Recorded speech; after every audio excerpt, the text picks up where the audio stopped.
नमस्कार दोस्तों, आज मैं आपको तिल चौथ व्रत में सुनी जाने वाली गणेश भगवान की कहानी सुनाने जा रही हूँ। प्रेम से बोलिए गणेश भगवान की जय हो, चौथ माता की जय हो।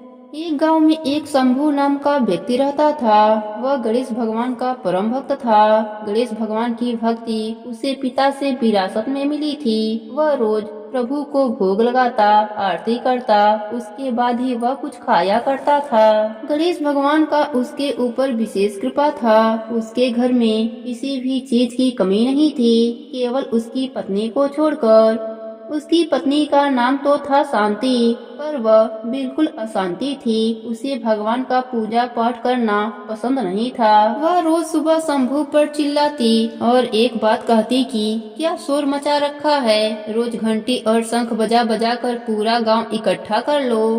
वह बहुत समझाता, पर वह कहाँ समझने वाली थी।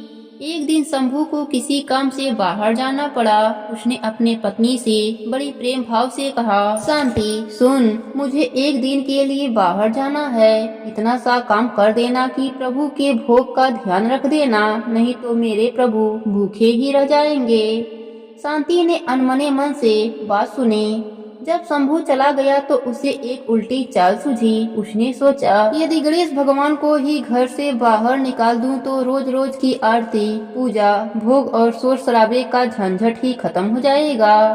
उसने घर के पीछे जाकर एक गड्ढा करा, उसमें गणेश भगवान की मूर्ति को दबा दिया और घर में वापस आ गई। जब शंभू घर वापस आया, उसने मंदिर में गणेश भगवान को न देखकर वह भागा भागा शांति के पास गया और कहने लगा, शांति मेरे प्रभु कहाँ हैं? वह मंदिर में नहीं हैं। शांति अनजान बनकर बोली, मुझे तो कुछ पता ही नहीं, मैंने तो कल रात धूप आरती और भोग लगाकर पर्दा लगा दिया था। शंभू पागलों की तरह गणेश भगवान को पूरे घर में खोजा।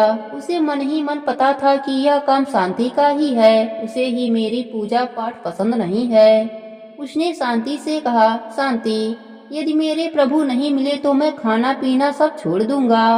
शांति को लगा, एक दो दिन नाटक करेंगे, उसके बाद सब ठीक हो जाएगा। शंभू को रोते बिलखते 7 दिन हो गए। वह शांति से बोला, शांति मुझे पता है तुम्हें ही मेरी पूजा पाठ करना पसंद नहीं था। मेरे गणेश भगवान के प्रतिमा को तुमने ही कहीं छिपाया है। यदि मुझे मेरे गणेश जी नहीं मिले तो मैं कुएं में कूदकर अपनी जान दे दूंगा। अगर शांति मुंह खोलती तो उसका पूरा झूठ पकड़ा जाता, इसलिए वह बोली, आप मुझ पर यूं ही शक कर रहे हैं, मुझे सच में कुछ नहीं पता। ज्यादा प्यार आ रहा है तो मैं नया प्रतिमा लेकर आती हूँ। पर शंभू को वही प्रतिमा चाहिए था। शोरगुल सुनकर गांव के लोग इकट्ठे होने लगे। शंभू की व्यथा भगवान भी देख रहे थे। वह भी अपने भक्त के पास जाने के लिए बेचैन थे। उधर शंभू कुएं की ओर पर चढ़ गया। शांति भागी भागी गणेश भगवान की प्रतिमा गड्ढे से निकालने लगी, पर गड्ढे में गणेश भगवान की प्रतिमा थी ही नहीं, क्योंकि गणेश जी अपनी प्रतिमा स्वयं निकाल लिए थे। गणेश भगवान बालक का रूप लेकर आए और अपनी प्रतिमा निकाल करके शंभू के पास पहुंच गए और बोले, काका यही प्रतिमा है, आप इसे ही ढूंढ रहे हैं क्या? शंभू ने पीछे मुड़कर देखा तो एक सुंदर बालक के हाथ में उनके गणेश जी थे। वह कुएं से नीचे उतरे और प्रभु को गले से लगा लिया, रोते रोते स्नान कराया और भगवान को मंदिर में स्थापित कर दिया। वह बालक शांति के तरफ देखकर मुस्कुरा रहा था। शांति सोच में पड़ गई कि इस मूर्ति का पता इस बालक को कैसे चला। शंभू के साथ शांति भी अंदर चली गई। शंभू ने रोते रोते बड़े भाव से गणेश भगवान को स्थापित किया, पूजा करी और उस बालक का खूब धन्यवाद किया। बालक जो कि स्वयं भगवान थे, वह बोले, काका क्या मुझे भोग नहीं लगाओगे? शंभू भागा भागा गया और भोग लेकर आया।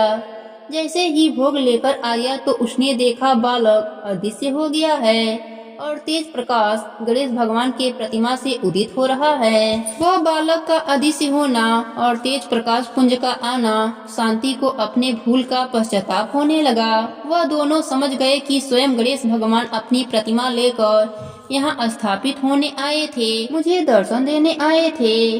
दोनों भाव विभोर हो गए। उस रात भगवान ने उन्हें दर्शन दिया और कहा, मेरे साथ साथ शुभ लाभ, रिद्धि सिद्धि, सुख वैभव और लक्ष्मी जी सदा सदा तुम्हारे घर में वास करेंगी। दुखियों की सेवा कर। इस प्रकार से शंभू की भक्ति अमर हो गई। दोस्तों, इस कथा को जो भी श्रवण करता है, गणपति बप्पा की उस पर परम कृपा होती है और उसके घर में माता लक्ष्मी का वास हो जाता है। ये गणेश जी महाराज, जैसे आपने शंभू पर अपनी कृपा करी, वैसे ही अपने सभी भक्तों पर अपनी कृपा बनाए रखना, सबके व्रत को पूर्ण करना। प्रेम से बोले गणेश भगवान की जय हो, चौथ माता की जय हो।